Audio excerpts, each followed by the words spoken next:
চাঁপাইনবাবগঞ্জে বিনা ধান ১৭ সম্প্রসারণে মাঠ দিবস অনুষ্ঠিত। মোহাম্মদ নাসিম চাঁপাইনবাবগঞ্জ প্রতিনিধির তথ্যচিত্রে বিস্তারিত। খরা সহিষ্ণু, উচ্চ ফলনশীল, স্বল্পমেয়াদী আমন ধানের জাত বিনা ধান ১৭র চাষাবাদ ও সম্প্রসারণের লক্ষ্যে চাঁপাইনবাবগঞ্জ সদর উপজেলার মহাডাঙ্গায় কৃষক কৃষানীদের নিয়ে মাঠ দিবসের আয়োজন করা হয়।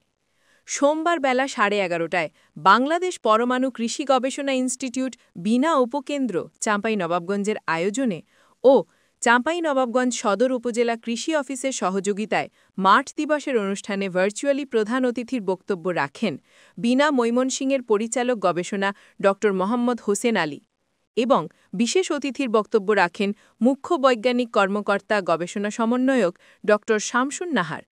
পরে বিনা অপকেন্দ্র চাঁপাইনবাবগঞ্জের ভারপ্রাপ্ত কর্মকর্তা ড মোহাম্মদ আজাদুল হকের সভাপতিত্বে বিশেষ অতিথির বক্তব্য রাখেন চাঁপাইনবাবগঞ্জ কৃষি সম্প্রসারণ অধিদপ্তরের উপপরিচালক ড মোহাম্মদ ইয়াসিন আলী, সদর উপজেলা কৃষি সম্প্রসারণ কর্মকর্তা আনিসুল হক মাহমুদ। অন্যদের মধ্যে বক্তব্য রাখেন উপসহকারী কৃষি কর্মকর্তা ফাহাদ হোসেন, কৃষক মানিক সিরাজ, বেলাল হোসেন। মাঠ দিবস অনুষ্ঠানে কৃষি কর্মকর্তারা বলেন, বিনা ধান ১৭র জীবনকাল ১০০ থেকে ১১০ দিন। যদি স্বল্পমেয়াদী আমন ধানের জাত চাষ করে তাহলে ফসলের নিবিড়তা বৃদ্ধি পাবে। স্বল্পকালীন আমন ধানের জাত চাষাবাদের জন্য কৃষকদের উৎসাহিত করা হচ্ছে। বিশেষ করে কৃষকরা ঈর্ষণীয় সাফল্য পাবেন।